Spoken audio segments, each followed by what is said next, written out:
India's number 1 varicose veins hospitals ఐబీసీను సంప్రదించండి. మీ నొప్పి లేని ప్రయాణాన్ని ప్రారంభించండి. నమస్తే రమ్మగారు. నమస్తే జయ. రమ్మగారు, మీరు రకరకాల కథల్లో భాగంగా ఇతర దేశాల కథలు కూడా చెప్తారు.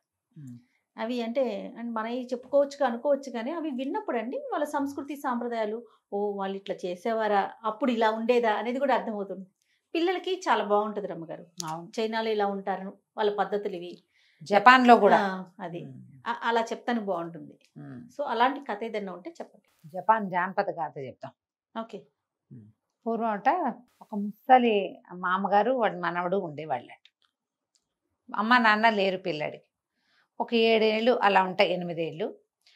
వాళ్ళు వెళ్ళేది పక్కన ఒక పెద్ద కొండ ఉండేది. వీడు రోజు ఆ కొండ మీదకి షికారు వెళ్ళేవాడు. పిల్లాడి పైకి నడుచుకుంటూ పోయేవాడు, వచ్చేవాడు. ఈ వెళ్తూ వస్తూ ఉంటే వాడికి ఒక గుహ కనపడేది. ఆ గుహకి బ్రహ్మాండమైన రాతి పలక ఒకటి అడ్డం పెట్టి ఉండేది. చూసేవాడు, వచ్చేవాడు. వీడికి ఏమనిపించేది, ఈ గుహ ఎట్టా వస్తుంది, ఈ తలుపు చూడాలని ఉండేది. అది ఎట్టా వస్తుందో వాళ్ళు ఆగి చూశాడు, ఏం లేదు. ఒకనాడు ఏమైంది, ఈవిడ కొండ మీదకి వెళ్ళినప్పుడు కొద్దిగా జల్లు పడతాం, దిగితే తడిసిపోతామని ఓ చెట్టు కింద ఓ చెట్టు ఎక్కి మొదటి పంగాల్లో కూర్చున్నాడు. కూర్చుంటే తను కనపడింది ఆ గుహ. తను రోజు ఏ గుహను చూస్తున్నాడో ఆ గుహ దగ్గర ఒక ముసలాయన నుంచున్నట్టు కనపడింది వీడికి. తాత ఏం చేస్తున్నాడు అని గబగబా దగ్గరికి వెళ్ళాడు. వెళ్తే చూస్తూనే ఉన్నాడు. కైకూని వచ్చాను, తలుపు తీయి అన్నాడు. 3 సార్లు అన్నాడు. అంత పెద్ద రాతి పలక వీడు లాగి పీకి దుంప తెచ్చుకున్నారా అంది. సింపుల్గా ఇట్లా మామూలు తలుపు తెరుచుకున్నట్టుగా తెరుచుకుంది. ముసలాయన లోపలికి వెళ్ళిపోయాడు. లోపలికి వెళ్ళడానికి భయం వేసింది వీడికి. యువతల నుంచున్నాడు కదా, చూస్తూ ఉన్నాడు. చాలాసేపటికి వానజల్లు తగ్గే సమయానికి ముసలాయన బయటకు వచ్చాడు. కైకూని వెళ్తున్నాను, తలుపేసుకో అని చెప్పాడు 3 సార్లు. అతను యువతలకు వచ్చేసాడు. తలుపు యథాపదంగా ఆ రాయి మూసేసింది. ఉత్సాహం వచ్చేసింది వాడికి. ఆ ముసలాయన నడిచి అవతల వెళ్ళంగానే ఈ చాంగు పరిగెత్తుకుంటూ వెళ్ళి దాని దగ్గర నుంచున్నాడు. ఆయన ఏమన్నాడు, కైకూని వచ్చాను తీయి అన్నాడు కదా, చాంగుని వచ్చాను తీయి తలుపు అన్నాడు. ఏం లేదు.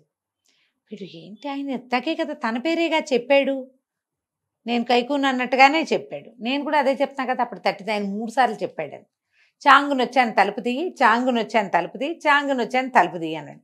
అనంగానే చటుకుని జరిగింది రాయి. ఆశ్చర్యపోయాడు. భలే ఉంది మంత్రం. సరే దిగేసాడు లోపలికి. అంత చీకటిగా ఉంది. లోపలికి వెళ్ళగా వెళ్ళగా మెట్లు గిట్లు దాటుకుని వెళ్తే ఒక పెద్ద బ్రహ్మాండమైన రాతి పలక లాంటిది ఉంది. అంతా చూసి ఆ పలక మీద ఎక్కబోయాడు. అది గట్టల్లేము. దబిక్కిని జారిపడ్డాడు వెనక్కి. పాలరాయి కదా, నున్నగా ఉంది. కానీ వీడి కాలు తగిలేసరికి అది గిర్రని తిరిగేస్తుంది ఆ రాయి. చూస్తూ ఉండగానే ఆ రాయి మొత్తం కిందకి వెళ్ళిపోయి పాతాళంలాగా లోపలికి వెళ్ళిపోయింది. మెట్లు ఉన్నాయి. దిగాడు. అక్కడ తలుపు ఉంది. వీడికి మంత్రం వచ్చుగా, కైకూని వచ్చాను తలుపుది అంటాం, చాంగుని వచ్చాను తలుపుది అని 3 సార్లు అన్నాడు. ఆ తలుపు కూడా తెరుచుకుంది. లోపల ఎన్ని భవనాలు, ఎన్ని తోటలో, ఎన్ని రకాల పళ్ళు కాయలు, ఏమిటేమిటో పక్షులు. ఎక్కడి నుంచో కాంతి కిరణం ఇట్లా కిందకి పడినప్పుడల్లా ఒక కొత్త రంగు వస్తూ ఇంద్రధనస్సులాగా ఎంతో బాగుంది. వాడు అదంతా కలయి తిరిగాడు. మొత్తం చూశాడు. చూసి ఎవ్వరు లేరు లోపల. దాని అందం పట్టలేకుండా ఉంది. సరే మెల్లిగా ఒక్కో తలుపు వేసుకుంటూ పైకి వచ్చేసాడు. వచ్చేసి పైకి వచ్చి ఆ తలుపుగా అప్పటికి బాగా చీకటి పడిపోయింది. ఆ తలుపును కూడా క్లోజ్ చేసేసాడు. ఇంటికి నడుచుకుంటూ వచ్చాడు. గాల్లో తేలిపోతున్నట్టుంది వాడికి సంతోషానికి. ఎన్నాళ్ల నుంచో ఆ రాతి పలకను చూస్తున్నాడు వాడు. దాన్ని తీసే మార్గం తెలిసిపోయింది. ఈ యొక్క నాయనమ్మకి కథలుగా వర్ణించి చెప్పాడు. ఆ నాయనమ్మ ఒరే అట్టటి వింతలు విడ్డూరాలు ఏనాడు చూడలేదురా, నాకు కూడా చూడాలంది, నన్ను తీసుకెళ్ళరా అని అడగటం మొదలుపెట్టి. ఆ వారం వినది. వచ్చే వారం తీసుకెళ్తానన్నాడు. వచ్చే వారం మధ్యాహ్నం అయ్యాక నాయనమ్మని వ్యాహ్యాలకి బయలుదేరితీశాడు. ఎవ్వరూ లేరు తలుపు దగ్గర. వీడికి మంత్రాలు వచ్చు కదా, ఏముంది ఇదే, నేను చాంగుని వచ్చాను తలుపు తీయి అంటాం. వెళ్ళక్కడి నుంచున్నాడు. మళ్ళీ మంత్రం చదివాడు. తలుపులు తెరుచుకున్నాయి. కిందకెళ్ళాడు. ఆ రాతి పలక తెరిచాడు. నాయనమ్మని వెంబడి పెట్టు తీసుకుపోయాడు. లోపలికి. అన్నీ చూసింది కళ్ళారా నాయనమ్మ. ఎంత సంతోషించిందో. కేరింతలు కొట్టారు నాయనమ్మ మనవడు ఇద్దరు కలిసి. పైకి వచ్చేసారు. వచ్చేసి చివరి డోరు వేసేసరికి నాయనమ్మ లేదు. ఏది నాయనమ్మ మాయమైపోయింది. ఓహో గోల పెట్టేశాడు. మళ్ళీ లోపలికి వచ్చాడు. అంతా వెతికాడు, ఎక్కడా కనపడలేదు. వాడు 3 ద్వారాలు దిగాలి. ఒక ద్వారం దిగి వచ్చాక రాతి పలక మీదకి కాలంటిస్తే తీర్చుకుంటుంది, దిగుతుంది. కింద మళ్ళీ ఇంకో తలుపు ఉంది, అందులోంచి వెళ్తే ఇంకో తలుపు వచ్చింది. మొత్తం తలుపులు మళ్ళీ ఓపెన్ చేశాడు. మళ్ళీ చూశాడు, ఎక్కడా నాయనమ్మ జాడ కూడా లేదు. లబలబలాడుతూ పైకి వచ్చాడు, ఏడుస్తూ. పైకి వచ్చేసరికల్లా ఆ పైకి వచ్చేసాక కైకు తాత మొట్టమొదటి కైకుని వచ్చానని అన్నాడుగా, ఆ ముసలాయన కనపడ్డాడు. వీడు ఏడుస్తూ నుంచున్నాడు. తాత మా నాయనమ్మ ఏది కనపడలేదు అన్నాడు. అనేసరికి ఆయన అన్నాడు, వెదవా, ఎవరికి చూపించకూడదు, నువ్వు చూసావు, మళ్ళీ ముసలిదాన్ని తెచ్చి చూపించావు, పో నువ్వు. వీటన్నిటికీ ఎవరు రాకుండా నువ్వు ఇలా నీలాగే దొంగతనంగా ఎవడో ఒకడు వస్తాడని ముసలిదాన్ని కాపలా పెట్టాను, నువ్వు వెళ్ళిపో అన్నాడు. అనగానే వీడు వలవలా ఏడ్చాడు పిల్లాడు. నేను ఒక్కడినే ఎలా ఉండను, మా నాయనమ్మ లేకుండా ఉండలేను, నాకు అమ్మా నాన్న లేరు, మా నాయనమ్మ కూడా నన్ను లేకుండా నన్ను చూడకుండా ఉండలేదు. 1 గంట ఆలస్యం అయితే గోలు పెట్టి ఏడ్చి కేకలు పెట్టి వాకిలి ఇల్లు ఏకం చేస్తుంది. మా నాయనమ్మని వదిలే తాత తాత మళ్ళీ రాము అని బతిమలాడాడు. ఆయన కరిగిపోయాడు. కరిగిపోయి పిచ్చి వెదవా, నువ్వు బాగానే ఉంటావు, మీ నాయనమ్మ బాగానే ఉంటుంది, నువ్వు పట్టపురాజుకు అల్లుడు అవుతావని చెప్పాను, మీ నాయనమ్మ సంతోషంగా ఉంది, నీ బెంగేం లేదు, ఇక్కడ కాపలా ఉంటుంది, ఉండని, నువ్వు వెళ్ళు, నువ్వు ఎప్పుడు కావాలంటే అప్పుడు రావచ్చు, వారానికి 1 రోజు వచ్చి మీ నాయనమ్మతో గడుపు, నువ్వు ఇంటికి వెళ్ళిపో, ఇంటి పక్క వాళ్ళు నిన్ను చూసుకుంటారు, నీకు పట్టపురాజు కూతురు నీ పెళ్ళాం అవుతుంది, వెళ్ళిపోమన్నాడు. ఈ 7-8 ఏళ్ల పిల్లాడు ఇంకా నాయనమ్మని వదిలేసి ఇంటికి వెళ్ళిపోయాడు. ఆ పక్క ఇంట్లో వాళ్ళు చక్కగా చూసుకున్నారు వీడిని. వాడికి పనులొచ్చు, కొంత పని పాట వచ్చు, ఆ ఊళ్ళలో చేసే వ్యవహారాలు ఉంటాయి కదా, మన ఏమిటి పట్టు పురుగుల్ని వాటిని చేయటం అవి ఏమిటో చేసేవాళ్ళు, అవన్నీ చేసేవాడు. అయితే ఈ పక్కింటి వాళ్ళు ఆ రోజు అడవికి వెళ్తే వాళ్ళకు ఒక శిశువు దొరికింది, ఆడపిల్ల. అడవిలో దొరికింది చక్కటి పిల్ల, చంటి పిల్ల. ఆ పిల్లని తెచ్చుకుని పెంచుకున్నారు. దానికి 12 ఏళ్ళు వచ్చాక ఈ చాంగ్కి అప్పటికి 20 ఏళ్ళో ఉంటాయి, 21. చాంగ్కి ఇచ్చి పెళ్లి చేశారు. మరి వాడిని వాళ్ళే చూసుకుంటున్నారు కదా ఇన్నాళ్ళు. ఆ పిల్ల కూడా ఆ పక్కింట్లోనే పెరిగింది, పెళ్ళైపోయింది. ఈ అబ్బాయి తనకి పట్టపురాజు మావగారు వస్తారన్న మాట మర్చిపోయాడు, అది గుర్తులేదు అసలు. కానీ వారం వారం వెళ్ళి నాయనమ్మని చూసి వచ్చేవాడు.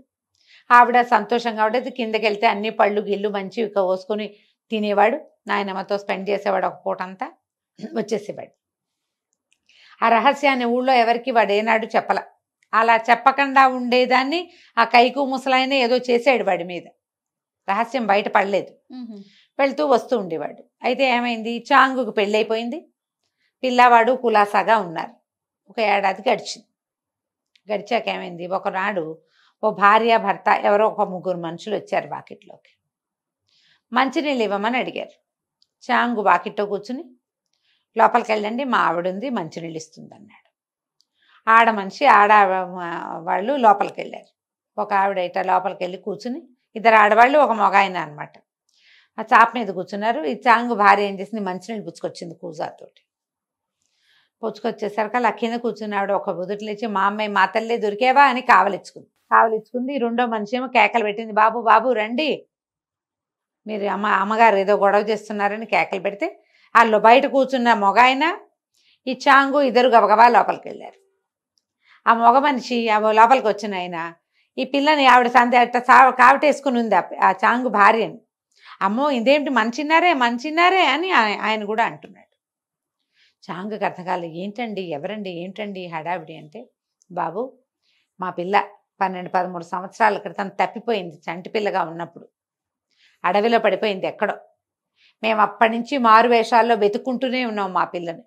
ఇగో ఈ పిల్ల చూడ, రాణి వచ్చినావిడే ఈ పిల్ల దగ్గరగా ఒకే పోలికలో ఉన్నారు. వాళ్ళు వచ్చింది ఎవరు, రాజు రాణి. ఆవిడేమో ఆ పిల్లని ఎత్తుకున్న దాది గుర్తుపట్ల, తల్లి మాత్రం గుర్తుపట్టేసింది పిల్లని. కేకలు పెట్టారు చుట్టుపక్కల. అక్కడి నుంచి ఆ ఊరిని కాపలా కాసే వాళ్ళు ఉంటారు కదా, అంటే గ్రామాధికారులు వాళ్ళందరూ పరిగెత్తుకొచ్చారు. మారువేషంలో ఉన్న రాజుని రాణిని అందరూ గుర్తుపట్టారు. ఈ చాంగు భార్యగా ఉన్న ఆ 12-13 సంవత్సరాల చంటిబిడ్డ వీళ్ళకి దొరికింది కదా పక్కింటి వాళ్ళకి, అది రాజుగారి కూతురు ఆ పాప. ఓహో. వీళ్ళ పక్కింటికి దొరికింది. వాళ్ళేమో ఆ పిల్లని పెంచి పక్కనే ఉన్న చాంగుకి ఇచ్చి పెళ్లి చేసి, వాళ్ళకేం తెలుసు, పెళ్లి చేసుకునేసరికి చివరికి ఇదైంది. ఆ రోజు శనివారం అయ్యేసరికి చాంగ్ అన్నాడు, మా నాయనమ్మ వేరే Wait చోట చేస్తుంది. ఉంటుంది, ఆ. నా కోసం చూస్తూ ఉంటుంది, ఈ అమ్మాయిని వారం వారం తీసుకెళ్తాను, మీరు కూడా రండని రాజు రాణి అందరినీ వెంబడి పెట్టుకుని ఆ రహస్య ప్రదేశానికి తీసుకుపోయాడు. అదొక లోకం. మ్మ్. ఆ తలుపులు తీసాడు, తీసి వీళ్ళందరిని లోపల తీసుకెళ్ళాడు. వాళ్ళు ఆనందించారు, నాయనమ్మ ఆనందించింది. పట్టపు రాజుకి అల్లుడవుతాడని చెప్పాడు కదా, అదే ఆ మాట జరిగింది. నిజమైంది. సరే రాయి చాంగు తాలూకు పక్కింటి వాళ్ళను కూడా రాజు రాణి తమ పిల్లని పెంచినందుకు వెంబడి పెట్టుకు తీసుకుపోయారు. ఆ దేశానికి రాజుగారికి అల్లుడైపోయాడు చాంగు. రాజు అయ్యాక కూడా అతను ప్రతి వారము వాళ్ళ నాయనమ్మని చూడ్డానికి వస్తూనే ఉండాడు. నాయనమ్మకి చావు లేదు. ఓహో. చాంగుకి మనవలు పుట్టాక కూడా నాయనమ్మ నాయనమ్మ అక్కడే అలాగే ఉండేది. బాగుంది. వెళ్ళి చూసొస్తూ ఉండేవాళ్ళు. కథ కంచికి మనం ఇంటికి. భలే ఉంది రమ్మగారు. నమస్తే. నమస్తే.